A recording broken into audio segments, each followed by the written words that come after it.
Now at 9, authorities in Labette County, Kansas investigate the homicide of a 28-year-old woman. Plus, parents in the Joplin School District say bus routes are continuing to arrive late every day. And Missouri American Water awards a $2,500 grant to the Joplin Humane Society. The 4 states' most watched news starts now. Thank you for joining us tonight. I'm Tanya Bach. Authorities in Labette County investigate a woman's death they say was a homicide. KOAM's Elise Noe has more. On Sunday afternoon around 2:30 p.m., police officials were notified by a hunter about a woman's body that was discovered laying alongside the Farmers Road, a half-mile west of Ness and 20,000 Road. The woman has been identified as Kylie Caldwell of Parsons, who was last seen alive Sunday morning. Caldwell, who was 28, leaves behind 3 sons. Her friend Benita Luton had a special bond with Caldwell and a friendship lasting over a decade. I met Kylie whenever I was like 13 or 14. I used to go to her grandmother's house with her. Luton shared memories about Caldwell's joyful spirit. We just always had fun. It was always enjoyment, always laughter. It was never a dull moment with her. At this time, the KBI, Labette County Sheriff's Office, and the Parsons Police Department are investigating the homicide. We're still interviewing people. At this point, we do have a person of interest that we're talking to. Investigators are still looking for more information, but an arrest could be made soon. Yeah, hopefully we will have somebody arrested in the next day or so. As investigators move forward, friends and family of Caldwell are still wondering why. I just don't understand who or why. All I know is that I hope that whoever did this, they find out who did it. If you have any information relating to this investigation, call the KBI at 1-800-KS-CRIME. In Parsons, Elise Noe, KOAM News. And if you know any information about this crime, you can also send an anonymous tip to kbi.ks.gov/SAR, and we will keep you updated as this story unfolds. A home invasion investigation in Joplin turns into a pair of arrests. About 1:45 this morning, Joplin police responded to reports of a home invasion at 1023 South Moffett Avenue. Police say 31-year-old Alexander Freer and an accomplice broke into the home of Freer's ex-girlfriend and assaulted her boyfriend. They say the victim defended himself with a knife, severely injuring Freer. He is currently in critical condition at the hospital and is now charged with burglary and assault. The second suspect has since been taken into custody. Well, Chief Meteorologist Doug Hetty joins us now with a first look at the forecast. Well, it turned out to be a nice Monday for us today. It was warm. We warmed up to 87. We started at 59 this morning. Average high is upper 70s, but look at really not that far from the record of 90 set back in 1958. Feels great now. It's 73 in Stockton, 72 in Neosho, Welch at 71. Iola is checking in at about 69 degrees, and most of us are going to drop back lower 60s later on tonight. But pretty much clear skies. Not a whole bunch is going on here in the Central Plains. It's going to be a fairly calm night, clear skies, back to 67 by 11, 63 by 7 a.m. I think our overnight low right around 62. Back to 75 by 10 a.m. Temperatures stay fairly warm this week. We're going to look at some rain chances as well coming up here in just a bit. All right, thanks, Doug. The Biden administration has announced more than $1 billion in funding for rail infrastructure safety across the country. More than $45 million are going to projects in southeast Kansas.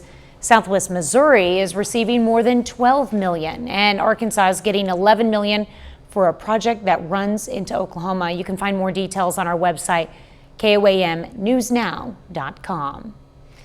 Well, parents in the Joplin School District are frustrated that buses are arriving half an hour or more late. It's a story we've been following since the start of the school year. KOAM's Amber Jenkins spoke with parents about how this is impacting them. At 3:30, they say the bus is leaving Irving, and 45 minutes later, the bus still was not here. Joplin students are having to wait for buses after school, sometimes 30 minutes or more. There's a natural bus driver shortage, and the parents of Joplin Eagles are feeling the burden. Somehow I feel like that's not necessarily my problem. It's my problem to get my child home safely, as it is every parent's, right? But there are some parents that aren't as lucky as I am. I made a joke with her actually when they didn't have school last Monday that it was the first time I didn't receive a notification her bus was going to be late. After dismissal, some students have to wait at the school until the bus arrives.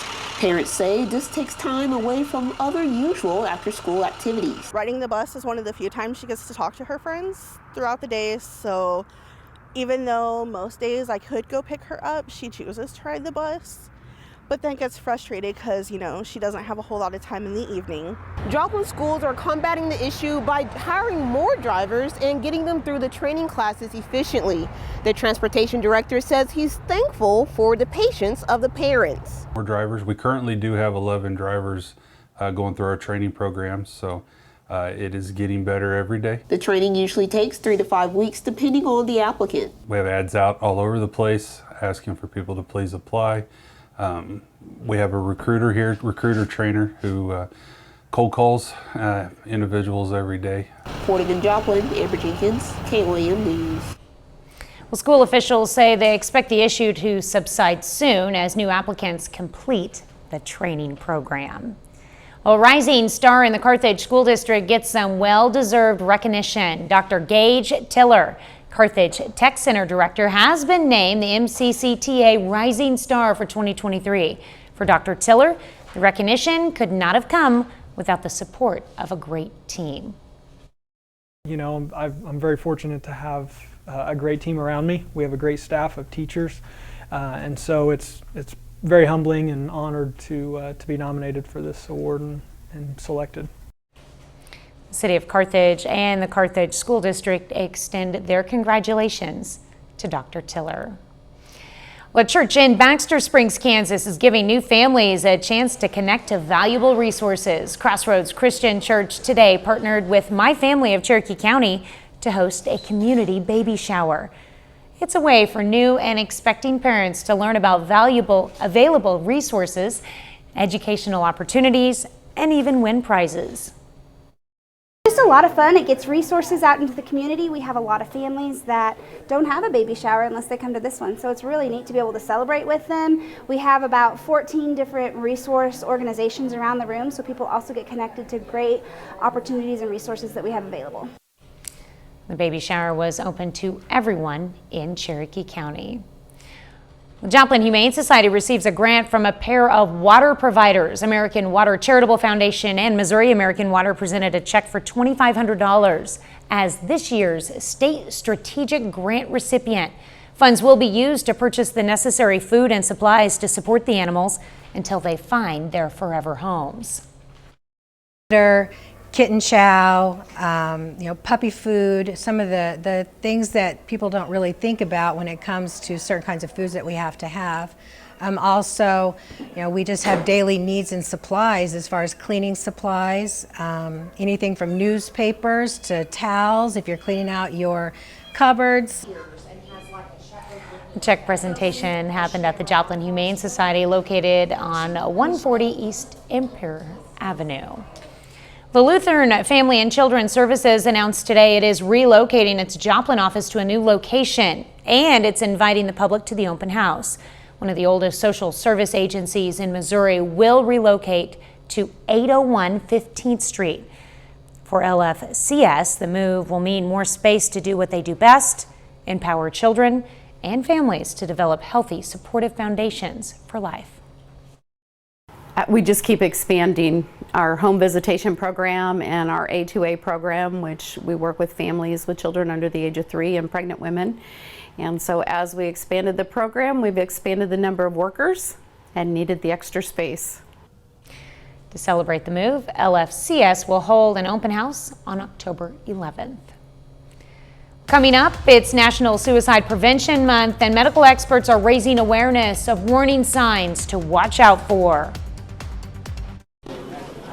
Workers are tipping the scales out of balance between work and their lives outside of it, and that's according to a new study. Hewlett-Packard Work Relationship Index study says employees' relationship with their work is pretty unhealthy. Of the more than 15,000 workers surveyed, only 27% say they have a healthy relationship with work.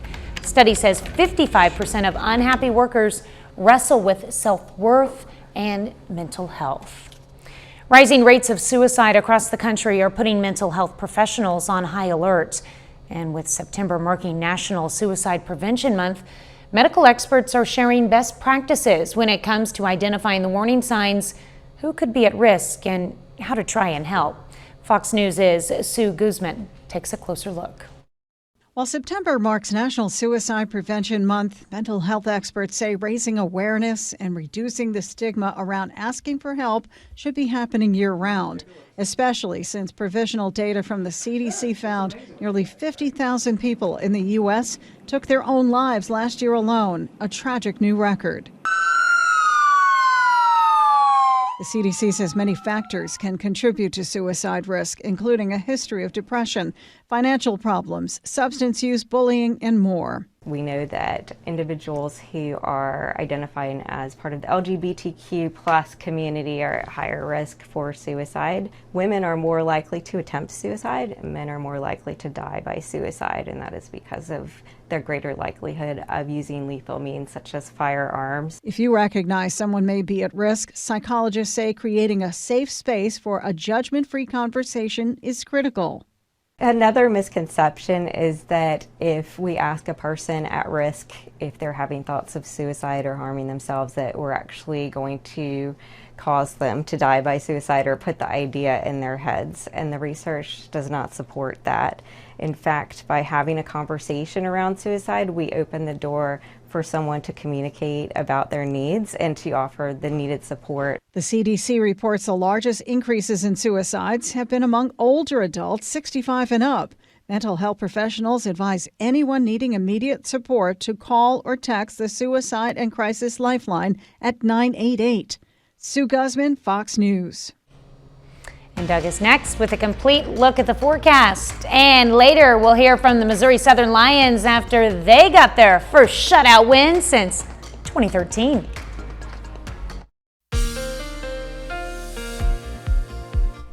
Well, it turned out to be a great Monday for us today. Temperatures, they were warm, but at least the humidity wasn't too bad. It turned out to be pretty nice, upper 80s, 4 highs. Here's a nice shot. This is Indigo Sky Casino and Resort, of course, Indigo, just outside of Seneca, Missouri. Pretty much clear skies, and that's what we're going to see as we go through the overnight hours for us tonight. All right, we got rain last week. We got rain over the weekend. Still, we have a pretty severe drought across portions of the 4-state area, especially Nevada over to Stockton, and then really Yates Center down toward Sedan. But along and south of I-44, looking pretty good. It's still dry, but looking better. Temperatures heating up as well. We did lower 80s yesterday, upper 80s, 4 highs for us today, and that's pretty much where we're going to sit as we go through the week. All right, 71 at Grand Lake, Neosho 72, Carthage is sitting at 71. Pittsburgh is checking in at 68. Parsons is sitting at 67 degrees. We can go outside, 7th and range line. Wind's pretty much calm. Of course, visibility is looking pretty good. Clear skies through the night. We'll drop back to about 62, back to 75 by 10 a.m. and a few little tiny clouds kind of skirting through. Besides that, nothing going on. So no inconvenience weather-wise for us tonight. We are tracking this little upper level low across parts of Wisconsin. It has a little front draped behind it, which will kind of push in tomorrow night and then into Wednesday, and that may give us a sprinkle or a quick little shower, but besides that, we're mainly dry. Backing down near 60 for us tonight, right around 80 by the noon hour. Once we get into the afternoon, 86, 87 degrees, similar to what we did see today. Tomorrow night, we do get some clouds in here, and you can see a spotty little shower or two as we get into Wednesday morning. So here's 5 o'clock in the morning on Wednesday, a spotty sprinkle or a spotty shower through the morning hours, kind of sinking south as we go through the day. And then by Wednesday evening, we look pretty good. Temps again into the mid 80s, 4 highs. Wednesday night into Thursday morning, we drop back into the mid 60s. All right, day planner for you Tuesday, 63 in the morning, 81 by noon, 86 by 4, high temp 87, plenty of sunshine all day long. And the reason we've warmed up, we have this ridge of high pressure that's kind of built in, or is definitely going to build in as we go through the week. So this keeps really any rain from working in. But we are going to get a bigger storm system that starts to push in by next week, and that's when we'll get back into kind of rainier pattern. 87 tomorrow, 86 Wednesday, 88 Thursday, Friday, Saturday, and Sunday. This weekend looks great. It's going to be warm. And then we cool down a little bit by the middle of next week, but until then, mainly 80s across the board. Not too bad. A little bit too close to that 90, but not too bad. Yeah. All right, thanks, Ted. Well, coming up, the clock is ticking for lawmakers. With 6 days left until the government runs out of money, House Republicans are scrambling to pass last-ditch funding bills. I'm Rebecca Castor in Washington. I've got the details coming up. Writers for Hollywood Productions could be ending their strike soon. Union leaders and Hollywood studios made a tentative agreement yesterday. The Writers Guild of America and the Alliance of Motion Picture and Television Producers, which represents television and film production companies, have agreed to a 3-year contract. Fresh episodes for late-night talk shows could return in days, but final approval of the contract must be given by the Guild's board members for the strike to officially end. And the president is shifting his focus this week to Detroit, where strikes against the big three automakers continue into a second week. Fox News correspondent Mark Meredith is in Washington with the latest. The United Auto Workers strike in its 11th day, expecting to get a big boost of support Tuesday from President Joe Biden. The White House says the president will travel to Michigan and walk the picket line alongside members as they call for increased pay and enhanced benefits. What's your message to car companies before you go to Detroit? Stay under the speed limit.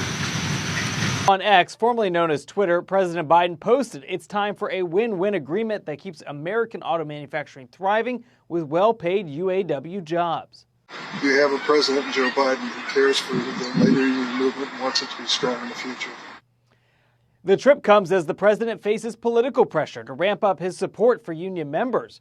Republicans argue the president should be focused on striking his own deal in Washington on a federal budget.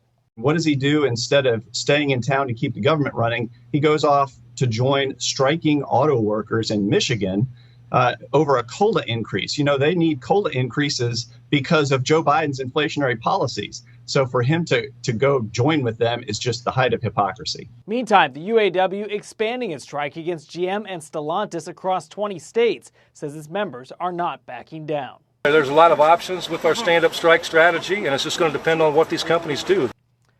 Former President Trump is also planning a visit to Detroit to visit with auto workers on Wednesday instead of attending the second Republican presidential primary debate. In Washington, Mark Meredith, Fox News. Well, nurses at the St. Louis University Hospital walked off the job today for a one-day strike. The nurses say they're taking action after the hospital failed to address their concerns about staffing shortages and the impact on patient care. They were required to give a 10-day notice before striking. Spokesperson for SLU says they had a plan in place to prevent any disruptions to care caused by the walkout. Up next, Dunder Mifflin could be returning to your TV with a reboot of The Office, potentially in the works. Well, a reboot of the U.S. version of The Office could be in the works, according to Puck News. It's unclear if standouts Steve Carell, John Krasinski, Jenna Fisher, Mindy Kaling, and Rainn Wilson would be in it, though. They say original showrunner Greg Daniels is set to return. The Collider article from last year quotes Daniels as saying he's not sure about bringing back the same characters. Rather, he thinks a new version of The Office should be part of the original program's universe. Well, 30 more minutes of news, weather, and sports is coming your way. Lawmakers are up against the clock as they try to pass a government funding bill and avoid a shutdown. Plus, how Customs and Border Protection is handling a record number of migrants crossing the southern border. With 6 days left to prevent a government shutdown, House Republicans are scrambling to pass last-ditch spending bills. Months ago, House Speaker Kevin McCarthy and President Biden laid the groundwork to avoid this situation. And now the president is frustrated, saying the Republicans are not holding up their end of the deal. Fox News correspondent Rebecca Castor has more from Washington. Made a deal, we shook hands, we said this is what we're going to do. And now they're reneging on the deal. The Biden White House says it's not to blame if the government runs out of money on Saturday, but instead dueling Republicans who can't get their house in order. We're going to hold them accountable for the reckless cuts they are demanding as a condition for keeping the government open. Most House Republicans want to pass a short-term spending bill called a CR to keep the government running. But several Trump allies want to axe the budget and focus on individual funding bills, following this directive from the former president. Quote, unless you get everything, shut it down, putting House Speaker Kevin McCarthy in a difficult position. Look, I'm working everything we can to make sure this doesn't happen. We want to make sure we secure our border, end wasteful spending in Washington. If his party can't agree, Speaker McCarthy will have a decision to make. Risk a shutdown to keep his job, or turn to Democrats for help. We only control one half of one branch of government, and that's only by 5 votes. So we do need to stick together. If not, this would be the 4th government shutdown in a decade, putting pay for millions of government workers and military families on the line. If he thinks there's any way you're going to strike a deal in 6 days, we're not. We should not endanger our national security or a whole lot of other things in shutting the government down. It's irresponsible. Meanwhile, a bipartisan group of lawmakers introduced a bill Monday to prevent a shutdown. However, it's unlikely to go over well with conservative House members because it does not cut government spending. In Washington, Rebecca Castor, Fox News. New Jersey Senator Bob Menendez says he plans to stay in office and is running for re-election, even as he and his wife face criminal charges. They're accused of a conspiracy to commit bribery, fraud, and extortion. The 3-term Democrat denies the allegations. Democrats in the Senate accepted his temporary resignation as chairman of the Foreign Relations Committee, but with a slim majority. Most are not asking him to leave office. U.S. Customs and Border Protection says it's overwhelmed as a record number of migrants cross the southern border. Fox News correspondent Griff Jenkins has more from Eagle Pass, Texas. The crisis at the southern border is intensifying with tens of thousands of migrants crossing every week. Even more lined up at the border, and the numbers are telling the story. In August, Customs and Border Protection reported more than 232,000 migrant encounters, the highest on record, bringing the annual total to just over 2.2 million. Border cities like Eagle Pass and El Paso are now completely overwhelmed, and they're turning to state and federal officials for help. The city of El Paso only has so many resources, and we have come to what we look at a breaking point right now. The new surge could prompt more congressional action. On Monday, Congressman Tony Gonzalez, who represents Eagle Pass, is leading a delegation to meet with overworked border protection officers and see the crisis firsthand, warning the problem is spreading well beyond the border states. Things continue to get worse locally. And oh, by the way, these people aren't staying in Texas. They're going to all parts of the country. So today it's Eagle Pass. Tomorrow it's your city. But it's not clear what, if anything, could act as a deterrent to the thousands of migrants massed at the border. They say they're determined to cross into the U.S. and they won't stop trying until they get here. Despite the risk we take, I would say we have no alternatives until we reach our destination. Over the weekend, U.S. Border Patrol Chief Jason Owens met with officials in Mexico working on ways to secure the border from both sides. In Eagle Pass, Texas, Griff Jenkins, Fox News. Well, a bit later, NASA says new asteroid samples could provide a clue into the origins of Earth.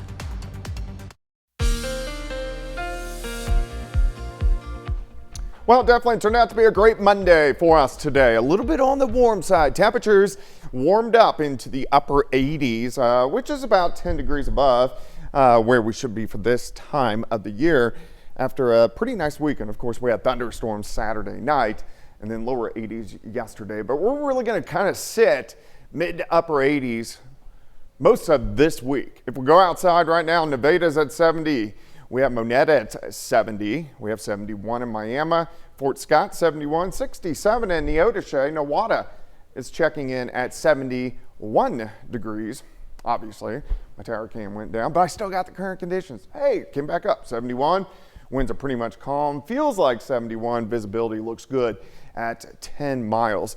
Clear skies tonight. Will slide back through the 60s, down to 62, back to 75.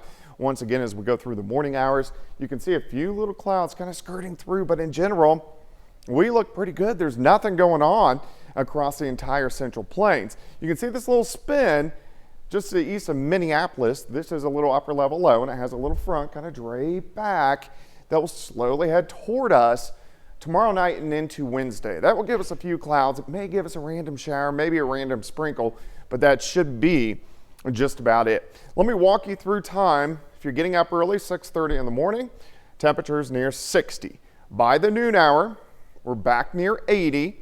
Quite a bit of sunshine. You can see we have a southwesterly wind. And then mid to upper 80s for highs. Case in point, 87 in Fort Scott, 86 in Anderson, Veneta, about 85 degrees. Here's the increase of those clouds tomorrow night. So here's 11:30 p.m.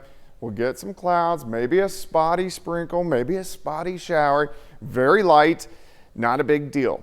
Still a few hit and miss, little tiny showers Wednesday morning, and then they really just kind of fall apart and deteriorate by the time we get into Wednesday afternoon. High temps still, once again, into the mid 80s.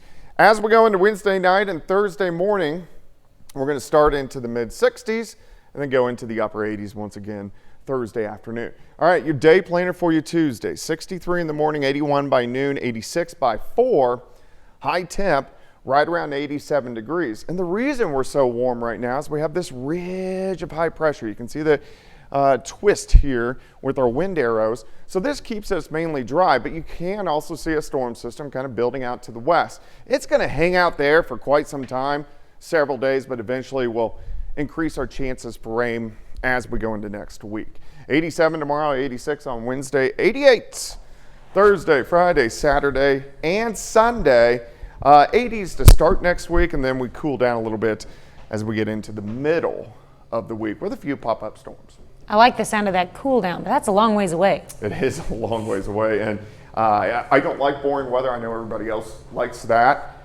This is just blah. So boring for me. So many nices on there. Well, I don't know what else to say. Well, we could complain about 88 being a little bit too warm, you know, maybe bring it down just. That is a good number. That is a very good number, yes. Don't let it creep any higher. All righty. All right, thanks, Doug. Well, coming up in sports, we hear from the Missouri Southern football team in their weekly press conference. Plus, a local softball high schooler throws a no-hitter. One of the highlights coming up next in sports.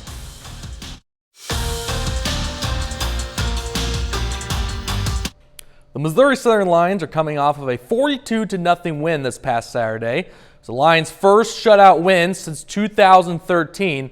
And well, now the question is this year's 3-1 Lions team better than last year's 3-1 Lions team? I think the biggest difference between this game and the previous games is not only did they start fast, they were able to maintain that consistency and kind of put them away. So very, very proud of the effort. We made plays in the kicking game. We made plays on offense. We made plays on defense. It was a total team win that required everybody that had a helmet to get in there and pitch in and get it done. It all goes back into coaching. It all comes down to how hard we practice. I like to say that, we really take practice to a whole nother level this year, and we understand that this is a do or die mentality, and that we really have to come out here and perform. And I think that's the biggest difference on why we've been performing the way we have been.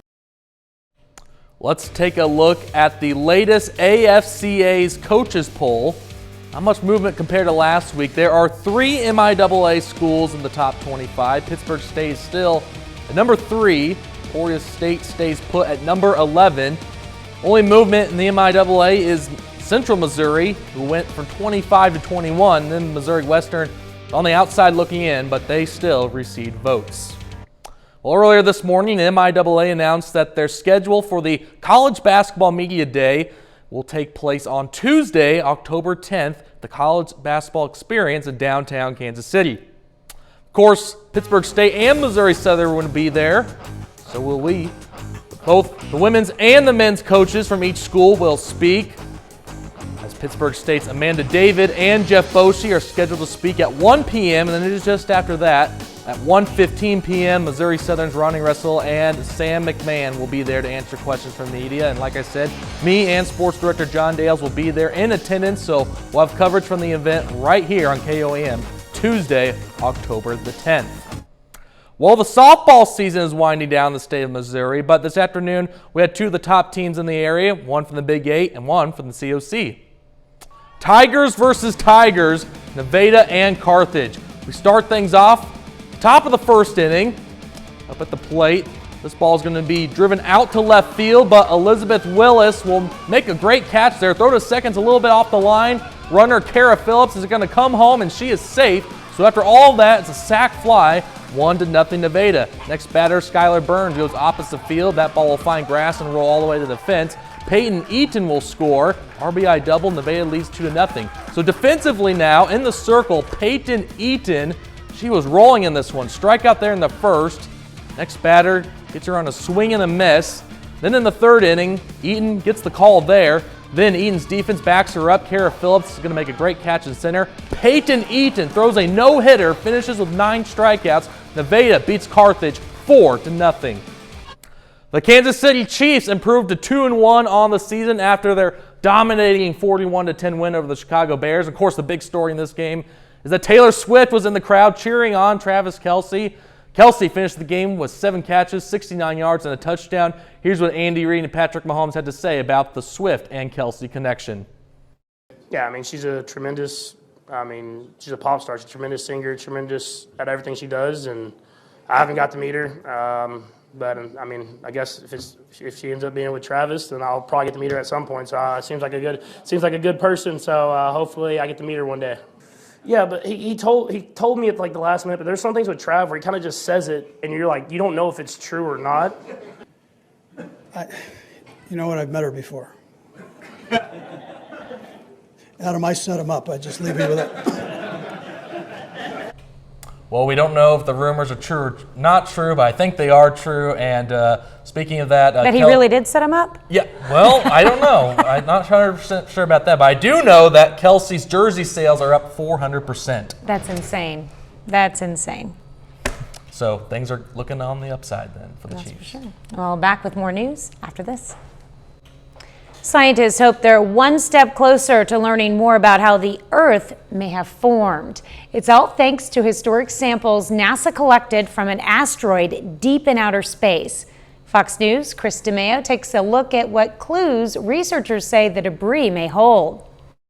It's a historic space-age spectacle. A capsule containing the first asteroid samples NASA has ever collected from the final frontier safely landed on Earth Sunday. This after being released from the OSIRIS-REx spacecraft roughly 63,000 miles above the planet. We think we've got a lot of sample in that science canister, and we can't wait to crack into it. The samples were taken from an asteroid called Bennu, and scientists hope the contents can unlock new clues about the formation of the Earth and our solar system. Asteroids are the leftover remnants from solar system formation. So they're a pristine example of planetary building blocks, and studying them helps us to understand how the Earth and all of the planets in our solar system were formed. And one of the driving objectives of this program is to try to understand, did carbon-rich asteroids like Bennu deliver the compounds that may have led to the origin of life on our planet? Are there clay minerals there? Are there carbonate minerals? Are there organic molecules? Do we see the iron oxides, the other things that we predicted on the asteroid surface? The OSIRIS-REx spacecraft began its mission to Bennu back in 2016. It finally made it to the asteroid 2 years later. And then we spent about 2 years mapping the surface down to the finest detail, the smallest pebbles, looking at composition, and basically trying to find that safe place where we'd be able to grab a sample. We took the sample in October 2020. We left in a couple months later, and it took all the rest of that time to come back to the Earth. The samples will now head to the Johnson Space Center in Texas, where they'll be reviewed and studied. Officials estimate they've gathered at least 1 cup worth of asteroid rubble. Chris DeMeo, Fox News. Well, coming up, we take a look at what is new this week on Fox. It's a big week of season premieres, including new shows coming up on the Fox TV lineup. Here's Fox's Ashley Dvorkin with a preview. Fan favorite Fox series are back. Here's what's hot on Fox. They taste of absolutely cool. Monday, Chef Gordon Ramsay takes on restaurant revamps with the return of Kitchen Nightmares. I've done my homework. So by the time I get here, I've done all the due diligence. We have a great team behind me from the art team, the Reno team, the culinary team. And then prior to me coming in here, my team are in here undercover. I can't do it. I can't do it. That's followed by the season 2 premiere of Special Forces World's Toughest Test. Name that tune. Tuesday, sports stars play for charity on Celebrity Name That Tune. Then it's an encore of hit drama 911 Lone Star. I cannot wait to see this.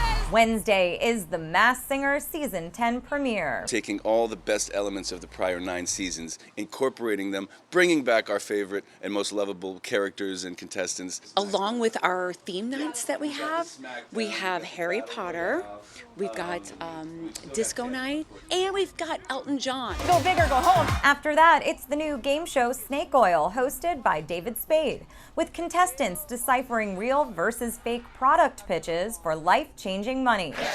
Thursday starts season 22 of Hell's Kitchen, The American Dream. Unlock your imagination. Then it's a party boat challenge as Lego Masters Season 4 kicks off the ambitious builds. We have volcanoes exploding. We're building houses for kittens. That's one of my favorites. Houses for kittens, roller coasters.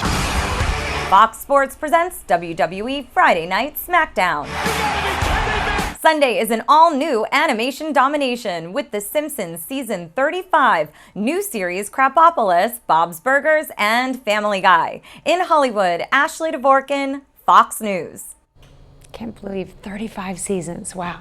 That's our time for tonight. Thanks for joining us. We leave you with video of newborn meerkats at the San Antonio Zoo. Have a great night and an even better tomorrow.